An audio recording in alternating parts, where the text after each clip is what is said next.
Hi, I'm Unbound Beartic, thanks for checking out this video. This is a critical book review. I review books by giving them a 0 to 10 in 5 categories: plot, writing, characters, themes and entertaining value. From the average of the numbers I give them a 0 to 10 approval rating. 0 to 2 burn it. 2 to 4 donate it. 4 to 6 skim through it. 6 to 8 finish it. 8 to 10 cherish it. In this video I'm reviewing A Game of Thrones, the first novel of an influential fantasy franchise called A Song of Ice and Fire. It's also known as Game of Thrones, in a re-release to tie-in with a TV adaptation. It's written by George R. R. Martin, an elderly science fiction, fantasy and horror author. He's also a filmmaker, which he was involved in several projects over the years, including HBO's adaptation of this series. It's a grimdark novel. That is the start of the series. It came out in 1996. I'm Unbound Beartic and here's my review. Warning: this video contains inappropriate and mature content along with extreme spoilers. The plot follows the beginning of the War of the Five Kings, a conflict over the throne of the continent of Westeros, a continent in medieval stasis that looks like Great Britain but is much bigger. First off, there's some important background before the story. It's set in an unnamed fantasy world with 2 continents, Westeros, which is inhabited by 7 kingdoms, and Essos, a much larger continent next to it, which to the west has 9 city-states. In this world, the seasons are out of balance, lasting for years due to magic. The 7 kingdoms are ruled by a king sitting on the Iron Throne. To the north, there's a wall, guarded by a legion of troops called the Night Watch. They use it to keep clans living outside of society called free folk or wildlings from entering the civilized world.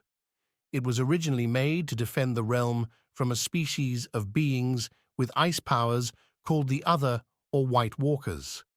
However, they haven't been seen for 8,000 years and are presumed extinct. However, this is definitely not true, as they are still active. The 7 kingdoms were previously ruled by the House Targaryen, a noble family with dragon blood in their veins.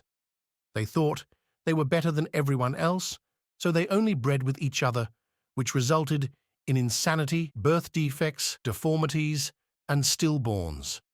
Eventually, the king went insane, which resulted in them being overthrown by the House Baratheon, whose King Robert took the throne.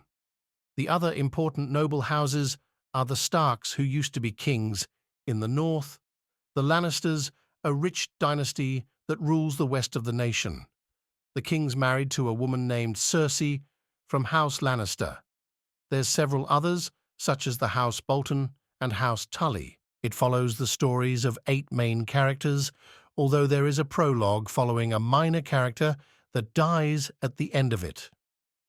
The novel starts with some members of the Night Watch encountering the White Walkers outside the wall. The White Walkers kill one of the Night Watch members and revive him as an ice zombie called a White. A deserter escapes, and one is captured and tried. He's beheaded by a noble father named Eddard Stark, shortened as Ned Stark, who's one of the point of view characters, along with his wife Catelyn Stark. The story follows the adventures of the Stark family, as it's one of the noble houses of the 7 kingdoms. 4 of his 6 children are viewpoint characters: Sansa, Arya, Bran, and Jon Snow, a bastard who's the son of another woman. It follows stories for each of them, such as Sansa, who's going to be married off to the King Robert's son Joffrey, Arya, who's recruited to be an assassin, and Jon Snow, who's working at the Night Watch. Lastly is Bran Stark, who's 7.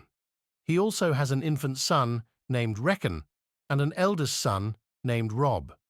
Meanwhile, in Essos, there's a story for the last 2 Targaryens, a brother and sister, who were exiled and are trying to return to Westeros to take the Iron Throne: Daenerys and Viserys Targaryen. They had one other brother, Rhaegar, who died after raping and killing Eddard Stark's sister. To retake the throne, the 2 siblings travel across the continents with a tribe of nomadic barbarians called the Dothraki. Viserys offers his sister, the 14-year-old Daenerys, to the warlord Khal Drogo. The story following them is from Daenerys, also known as Dany's, point of view. At first, Drogo sexually abuses her to the point where she's ready to kill herself. However, she grows accustomed to her new life and manipulates him to treat her better before she gets pregnant with a son. Meanwhile in Westeros, Bran Stark catches an incestuous affair between Cersei and Jaime Lannister, Robert's queen, and her twin brother. They push him out a window and he enters a coma for months. He eventually wakes up amnesiac and crippled. Conflict between the noble houses heats up and a dwarf, Tyrion Lannister, is blamed for it. They have a trial by combat for him which is settled by a deadly sword fight between a man standing in for him named Bronn and a guard. He is acquitted and Eddard Stark discovers the truth from Cersei. She admits that she despises King Robert, who's been frequently cheating and is abusive and doesn't care about her. She also reveals that Joffrey and her other children are actually the product of incest. Meanwhile, Daenerys, Viserys and the Dothraki travel across the country of Essos and Robert Baratheon, and the nobles hear about them and are fearful that the Targaryens could come back and their bloodline could mix with the Dothraki horse lords. However, Viserys is impatient with Khal Drogo and confronts Daenerys, threatening her unborn child. Drogo stands up for her and kills Viserys, pouring molten gold on his head. Shortly afterwards, King Robert is killed by a boar during a hunting trip staged by his wife. Ned Stark tries to get the king's brother Stannis crowned as the next king since he's next in line for the throne. However, Cersei seizes the throne for her son Joffrey and Ned Stark is arrested. The nobles fight for the throne and there's a few battles. Eddard Stark pleads for his life, but the ruthless Prince Joffrey has him beheaded right in front of his daughter Sansa, who's betrothed to him. Arya also sees his beheading from a distance. Joffrey takes the throne and forces Sansa into an abusive relationship, treating her like an object. Catelyn Stark teams up with her eldest son Robb to seek revenge along with her father, who's one of the nobles. Meanwhile, Daenerys' life turns more tragic when, after an assassination attempt on her, Khal Drogo vows to mass rape the Seven Kingdoms and help her reclaim the throne. They mass rape more villagers and sell children as slaves to make money to travel across the narrow sea to Westeros. Drogo gets into a fight with another Khal and kills him, but gets injured during the fight, and Dany witness him fall off his horse and die. Daenerys talks to a witch enslaved by the Dothraki, and the witch uses magic to revive him with his horse as a sacrifice. However, Daenerys' unborn child is stillborn, presumably from the sacrifice. Drogo is revived but is in a state of locked-in syndrome. Dany puts him out of his misery and then frees the woman enslaved by the Dothraki. Then she holds a funeral pyre burning Drogo's body and burns the witch at stake as a sacrifice to make the dragon eggs hatch. This releases the presumed extinct dragons into the world. This is the end of the book. First of all, this plot is extremely problematic. It's full of sexual abuse, it's miserable, most of it is boring and low stakes, and it is basically just the start of a larger conflict spread across many books. Also, the point of view character stories are not linked very well. Daenerys doesn't arrive in Westeros in this book and she's barely mentioned by the other characters. Also, a lot of the stories such as Jan's don't affect the plot much. There are a few connections that are okay, such as Catelyn Stark linking Bran, Eddard and Sansa stories. However, a lot of the stories are slow-paced and not very exciting. In fact, a large chunk of the 835 pages could easily be cut out without affecting the story much. At the beginning, there are White Walkers, however, there is no story explaining what triggers their introduction since they haven't been seen in thousands of years and they don't affect the plot at all. The only story involving them is Jan's. At the end, the nobles start turning on each other after the throne, but the POV characters' involvement doesn't result in very good descriptions of the story. And only 2 of the noble houses have viewpoint characters. Plus the plot is extremely poorly executed, characters suddenly dying, getting injured or making stupid mistakes out of nowhere, such as Viserys' sudden betrayal and death. Also, Khal Drogo is suddenly critically injured off-screen. Plus the main story is pretty stupid, it's about a good guy who ends up dead because he tries to expose a sex scandal and fails.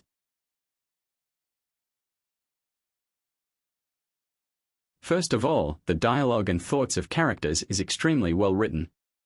Tyrion Lannister's discussion with Jon about the similarities between being a bastard and being a dwarf is well written. "Let me give you some counsel, bastard," Lannister said. "Never forget what you are, for surely the world will not. Make it your strength. Then it can never be your weakness.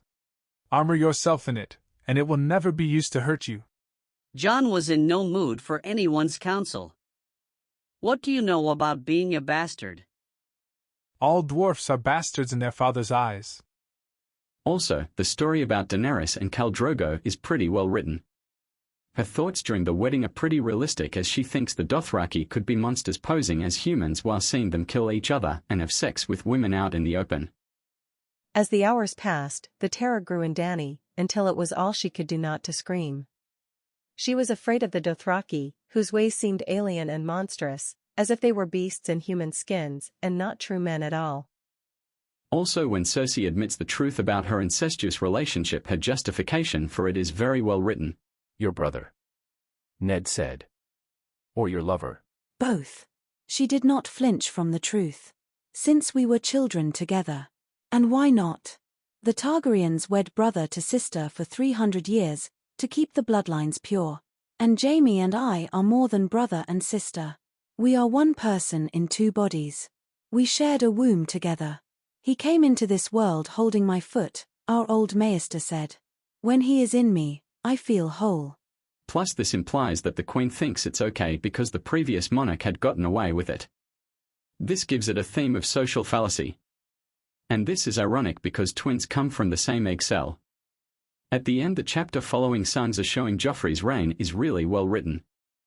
The last case was a plump tavern singer, accused of making a song that ridiculed the late King Robert.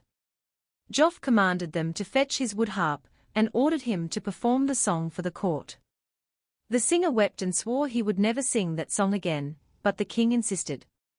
It was sort of a funny song, all about Robert fighting with a pig. The pig was the boar who'd killed him, Sansa knew, but in some verses it almost sounded as if he was singing about the queen. When the song was done, Joffrey announced that he'd decided to be merciful.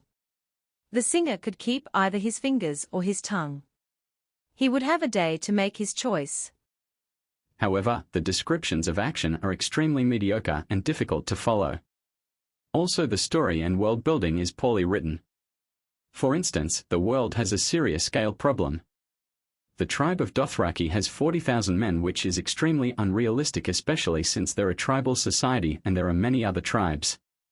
Also, the noble houses are unrealistically old, and it's said that the Targaryens were brother and sister for hundreds of years, which I find highly unlikely would last that many generations.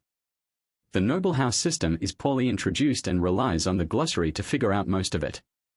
Plus, the story's poor execution makes all the problems worse. Plus, it's said there are White Walker human hybrids, but as far as we can tell there aren't any in the story. Also, it makes no sense that King Robert is so afraid of House Targaryen that he's scared hearing about an unborn child. Plus, it isn't explained how the Targaryen family is connected to the dragons. We don't know if they are the product of bestiality with dragons or if it's a metaphor that they are the blood of the dragon due to the family starting out as dragon riders. However, from some of the later books we can assume the answer is both. Lastly, Arya is recruited to be an assassin at a really young age. I find this very strange that a League of Assassins in this medieval sexist setting would recruit a 9-year-old girl. The characters are not very good, there isn't that much character development, and most of them are either good or evil rather than morally grey, as the series is known for. Eddard Stark is a better person than he is in the show, and he doesn't have many flaws. Same could be said for Jon Snow and Catelyn. And then there's Sansa and Bran, who are basically innocent. Tyrion is a pretty good anti-hero, but he lacks a heroic role, which makes me wonder why George R. R. Martin made him a POV character.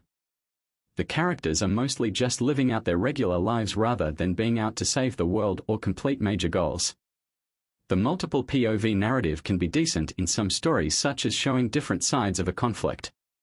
But with the way it's used, the novel feels like several novellas put together into one book. All the stories end on terrible notes. For instance, Ned doesn't describe his last moments of life, and everyone else's ends with them being at the start of the war, and Jon Snow's doesn't accomplish anything.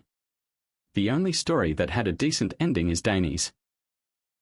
Another problem is that the main family, the Starks, shares a name with Iron Man's family. Plus George R. R. Martin is a fan of the comics, so it's blatant that he stole the name.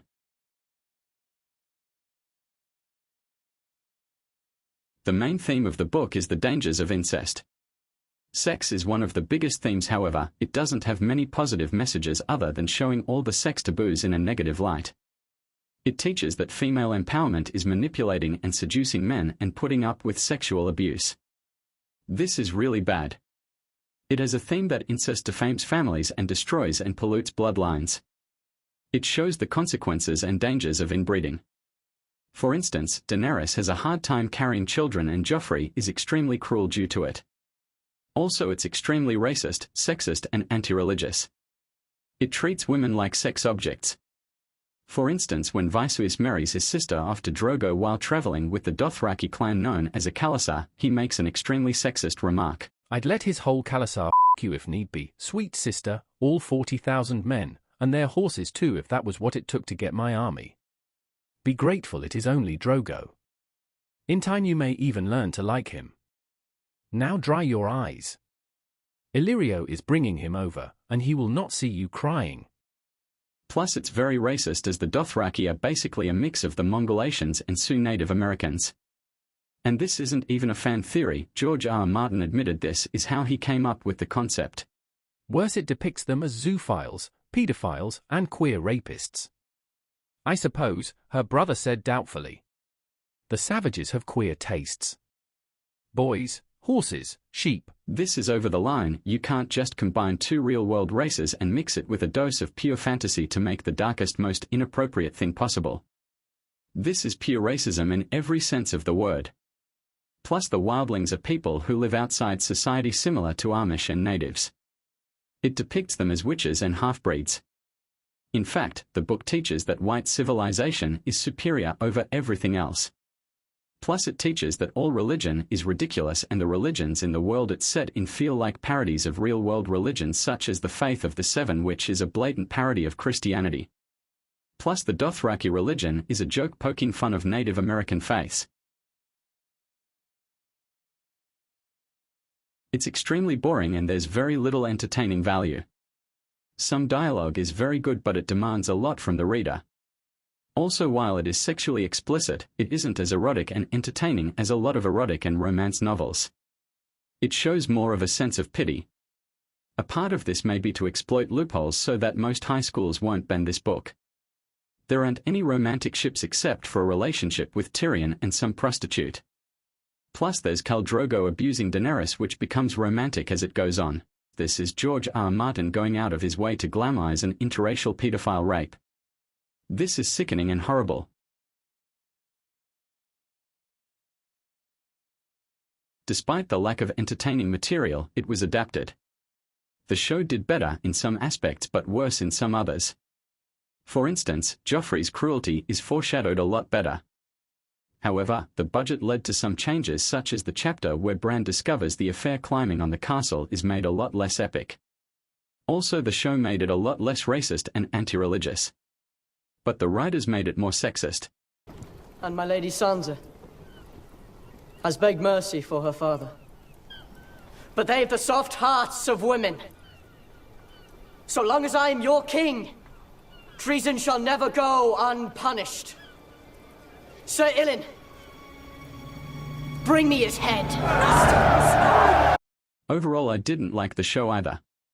This is what I think of the HBO Max show's first season.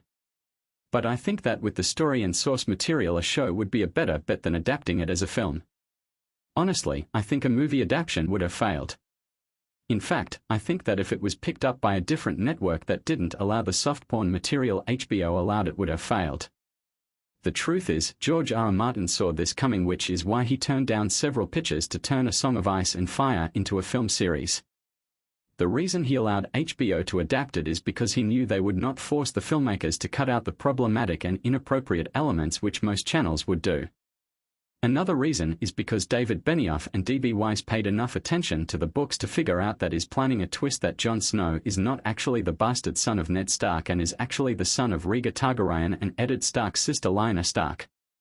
A lot of fantasy series nowadays are taking inspiration from this series and it's ultimately to blame for a lot of problems with modern fantasy, such as large amounts of bigotry and pornography, a lack of non-human fantasy races, a story that magic barely affects and could have easily been historical fiction instead, overly depressing awful storytelling, and generic fantasy worlds that aren't even named. I don't recommend this novel at all. In fact, I don't think it's worth 30 hours of your life.